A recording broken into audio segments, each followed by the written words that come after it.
Halo teman-teman UMKM Indonesia, hari ini kita akan berbagi cerita tentang pentingnya kemasan untuk meningkatkan nilai jual produk Anda. Kenapa harus ada kemasan? Kita harus ingat 3 tujuan penting sebuah kemasan. Pertama adalah tujuan fungsional, kedua tujuan estetis, dan yang terakhir adalah tujuan komunikasi. Kita bahas yang pertama tentang tujuan fungsional. Kemasan itu ternyata punya beberapa fungsi penting. Pertama, melindungi isi di dalamnya. Ini merupakan fondasi paling dasar dalam kemasan. Jadi, pastikan kemasan memuat isi di dalamnya tidak rusak, tidak pecah, tidak kotor, dan terjaga kualitasnya sampai ke tangan konsumen. Fungsi kedua adalah menjaga isi di dalamnya agar tetap utuh, segar, dan terawat. Hal ini perlu diperhatikan buat teman-teman UMKM yang bergerak di bisnis makanan dan minuman, bahwasanya penting buat kita untuk mengetahui teknologi pengemasan yang baik. Fungsi ketiga adalah menggabungkan beberapa elemen kecil isi kemasan agar tidak tercecer. Jika isi produk teman-teman lebih dari satu item, maka mau tidak mau harus ada kemasan yang wajib menyatukannya. Yang keempat, kemasan yang baik itu harus mampu mengidentifikasi produknya.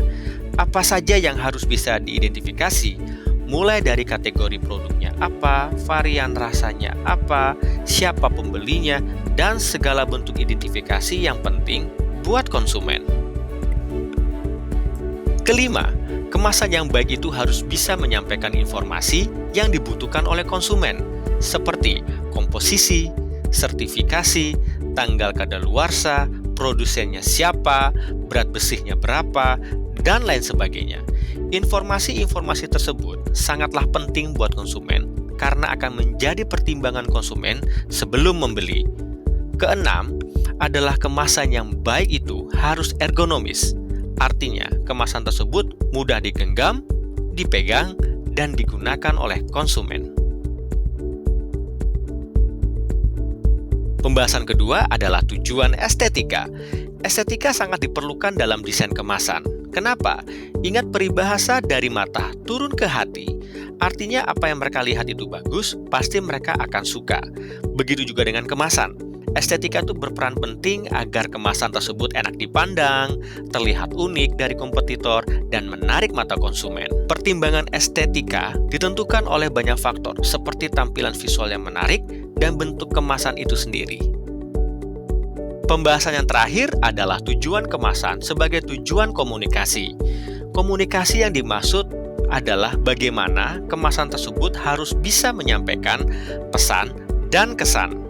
Contohnya begini, jika ada kemasan mie goreng instan rasa dendeng balado, lengkap dengan penampilan visual rumah adat Minang dan aksesori cabai pada piringnya, pesan yang ingin disampaikan adalah mie instan tersebut menggunakan resep asli Minang dan rasa pedasnya seperti masakan Minang lainnya.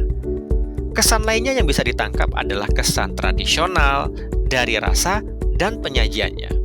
Jika bentuk kemasannya dalam box khusus, maka kesan produknya menjadi produk yang eksklusif. Begitu juga sebaliknya, jika produk kemasannya hanya plastik transparan dengan label 1-2 warna, kesannya menjadi produk yang lebih terjangkau. Kemasan juga punya beberapa tingkatan. Tingkatan paling dasar adalah primary packaging atau kemasan utama yang bersentuhan langsung dengan konsumen. Tingkatan selanjutnya adalah secondary packaging atau kemasan penguat dari kemasan utama. Kemasan penguat ini akan dipakai jika produk di dalamnya rentan pecah, rusak, atau hancur. Tingkatan di atasnya lagi adalah display packaging, kemasan untuk tampilan promosi. Penempatan kemasan promosi umumnya berada di toko-toko retail sebagai penarik perhatian. Kemasan promosi sifatnya tidak wajib, namun bisa diaplikasikan jika diperlukan. Tingkatan yang paling atas adalah transportation packaging atau kemasan untuk keperluan pengiriman. Kemasan ini bentuknya sederhana seperti box, namun harus mempunyai struktur yang kuat untuk membawa kemasan utama dalam jumlah yang banyak. Kira-kira standar jenis kemasan apa yang baik dan cocok buat rekan-rekan UMKM? Pertama, kemasan pocket atau pouch.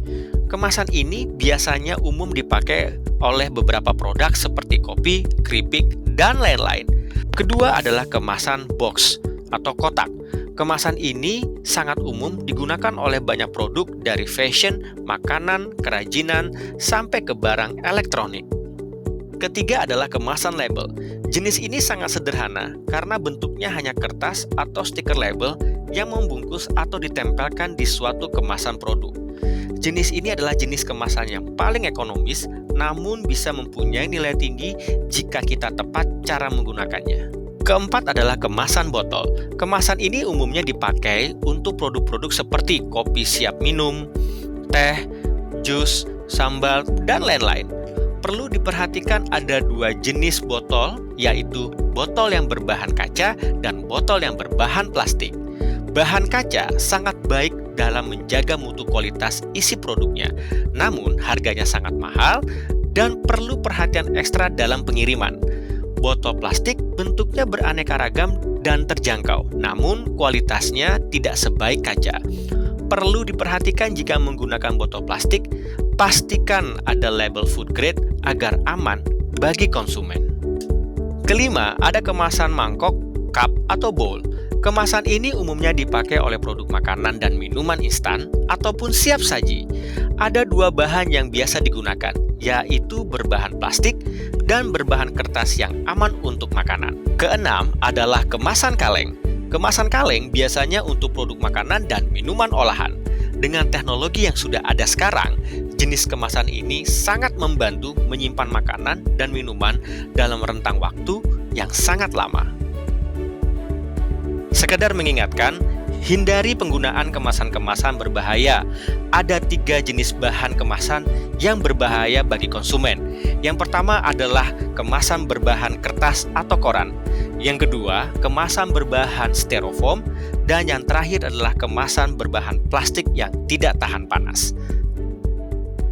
Berbicara mengenai tampilan visual kemasan, ada beberapa hal yang perlu diperhatikan. Pertama, logo merek produk Anda harus mudah terlihat, besar, dan jelas. Perlu diingat logo merek adalah hal pertama yang akan dilihat oleh konsumen sebelum dia mencari informasi lainnya yang ada di kemasan. Kedua, deskripsi produk juga harus jelas. Artinya, deskripsi informasi baik berupa jenis, varian, sertifikasi, nilai gizi, tanggal kadaluarsa, hingga informasi produsen harus mudah diketahui oleh konsumen. Ketiga, teks yang berisi janji untuk daya tarik kemasan. Teks ini biasanya berada di depan kemasan dengan fungsi menarik perhatian dan meyakinkan konsumen untuk membeli. Contohnya seperti 2 kali penyaringan, resep sejak dahulu kala, dan masih banyak lagi. Keempat, perhatikan huruf yang akan dipakai. Jangan terlalu banyak menggunakan huruf, namun sesuaikan karakter huruf dengan produknya dan mereknya. Perhatikan ukuran huruf, jarak antar huruf, kontras antar huruf, sehingga akan lebih mudah dan nyaman dibaca oleh konsumen. Kelima, pemilihan warna. Warna berperan membantu konsumen mengidentifikasi produk seperti warna coklat untuk rasa coklat, warna kuning untuk rasa jeruk atau rasa pisang, dan lain sebagainya. Warna juga dapat mempersuasi konsumen agar lebih tertarik melihat kemasan. Perlu diperhatikan harmoni warna, kontras warna, penting untuk diterapkan sehingga menciptakan warna yang menggugah perhatian konsumen. Keenam adalah ilustrasi kemasan berupa foto ataupun gambar. Kenapa perlu ilustrasi foto atau gambar?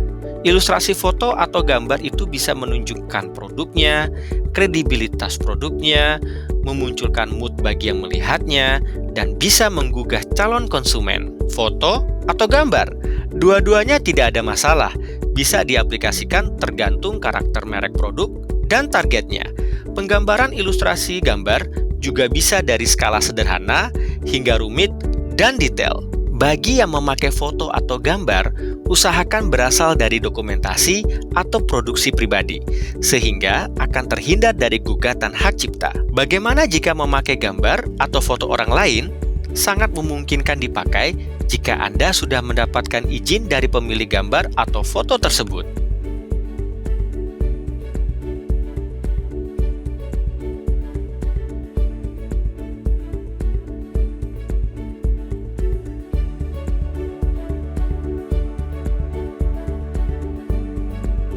Tips sederhana bagi UMKM.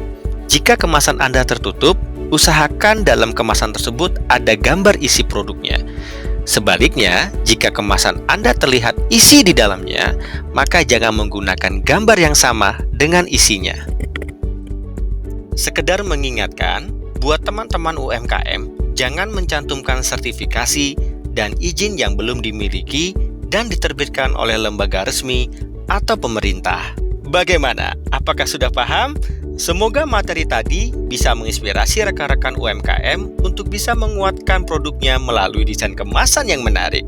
Kemasan hebat, jualan dahsyat. Bangga buatan Indonesia. Sampai jumpa di video selanjutnya.